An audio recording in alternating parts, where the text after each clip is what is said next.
Hello everyone. I welcome you to DWP Daily Answer Writing Practice. Guys, इथे आपण UPSC MPSC focus करून answer writing practice करतोय. आजचा question आहे GS2 आणि हा आहे कंपॅरिझन इंडियन फेडरलिझम आणि US चा फेडरलिझम. ठीक आहे. सो व्हिडिओ लास्ट पर्यंत बघा. तुम्हाला रेग्युलर व्हिडिओ सारखं काहीतरी नवीन इथे 100% बघायला भेटेल. ठीक आहे. काहीतरी नवीन गोष्टी शिकायला भेटतील. पेन आणि पेपर सोबत ठेवा. नवीन गोष्टी तिथे नोट डाऊन करा. क्वेश्चनचा आन्सर सुद्धा तुम्ही अटेम्प्ट करणार आहात. मग बघा आता क्वेश्चन काय दिलाय. ठीक आहे. क्वेश्चन काय म्हणतोय. सो क्वेश्चन हा सिम्पली आहे. In what ways does the Indian federal system differ from the federal system in the United States of America. ठीक आहे. USA explain. ठीक आहे. 150 वर्ड साठी आहे की भारतीय फेडरल प्रणाली अमेरिकन फेडरल प्रणालीपेक्षा कोणत्या प्रकारे वेगळी आहे किंवा भिन्न आहे. 150 वर्डचा हा क्वेश्चन आहे. काय करायचंय. डिमांड. मग डिमांड मध्ये काय आहे की इथे आपल्याला सगळ्यात इम्पॉर्टंट आहे डिफरन्स. ठीक आहे. की इथे आपल्याला द्यायचं आहे डिफरन्स बिटवीन इंडियन फेडरलिझम आणि ठीक आहे US फेडरलिझम. ठीक आहे. सो फेडरलिझम मग इथे आपल्याला आन्सर करायचं. ठीक आहे. आता इंट्रोडक्शन काय असणार गाईज. बघा आपल्याला एव्हरेज पेक्षा जास्त मार्क घ्यायचे तर मग आपला सगळं जो ओव्हरऑल अप्रोच आहे हा सुद्धा बेटर असला पाहिजे. कसा. मग इंट्रोडक्शन मध्ये कारण हा थिओरिटिकल क्वेश्चन आहे. आपण प्लेन जाणार. US A considered as the complete federal state or the best federal state. However, India considered as a quasi-federal state according to Jennings. ठीक है. So, what are the difference between Indian federalism and US federalism?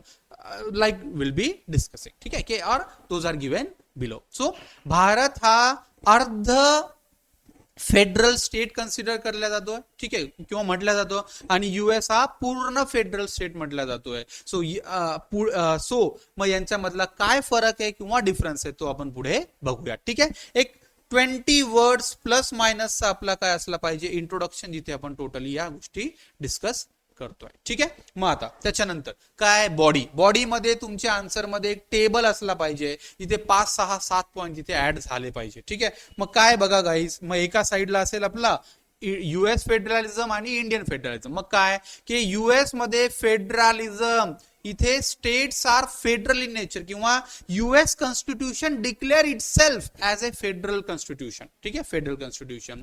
पण इंडियामध्ये आपण जरी federal म्हणत असू तरी more appropriate आपल्या आर्टिकल 1 मध्ये दिलंय भारत इज और India that is Bharat is a union of state. ठीक आहे. सो मग यांनी राज्यांनी मिळून देश नाही बनवला. मग देशाचाच एक पार्ट आहे स्टेट. सो स्टेट्स मग इथे सेकंड पॉइंट येतो. States are in federalism of US states are permanent.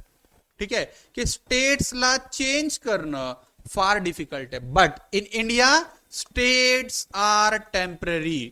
हा फेडरलिझमचा नेचर आहे आपल्याकडे ना की आपल्याकडे आर्टिकल बघा कॉन्स्टिट्यूशन पॉलिटीचा क्वेश्चन आहे म्हटल्यावर इथे आर्टिकल यायला पाहिजे.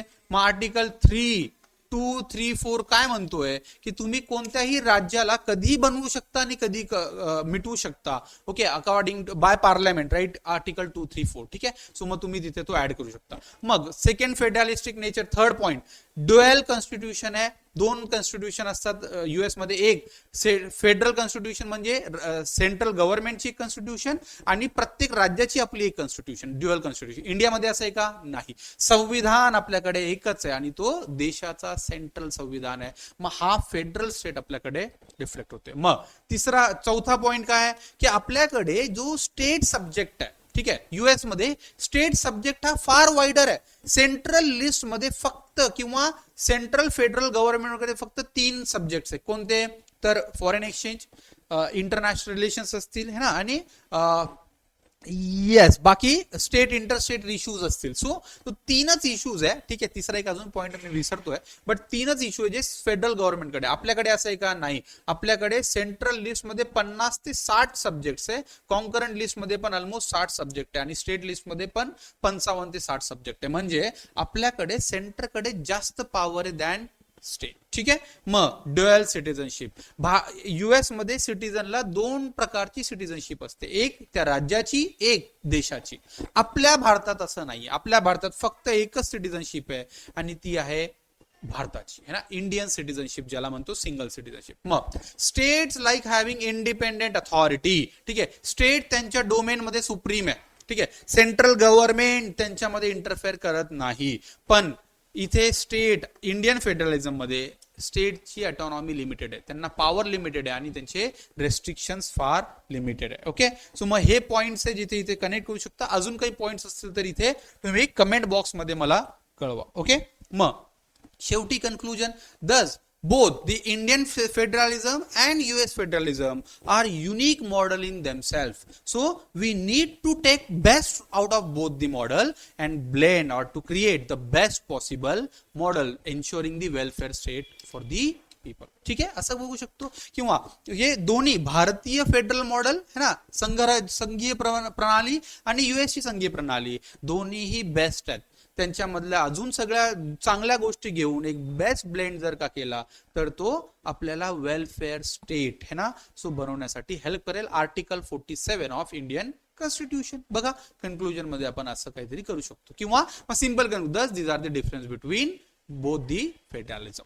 आय होप तुम्हाला कळालाय क्वेश्चन कसा आन्सर करता येईल आपल्याला, स्ट्रक्चर आणि ओव्हरऑल अप्रोच. काही ऍडिशन्स असतील तर कमेंट मध्ये मला कळवा. लाईक करा, शेअर करा, सबस्क्राईब करा चॅनलला. थँक्यू.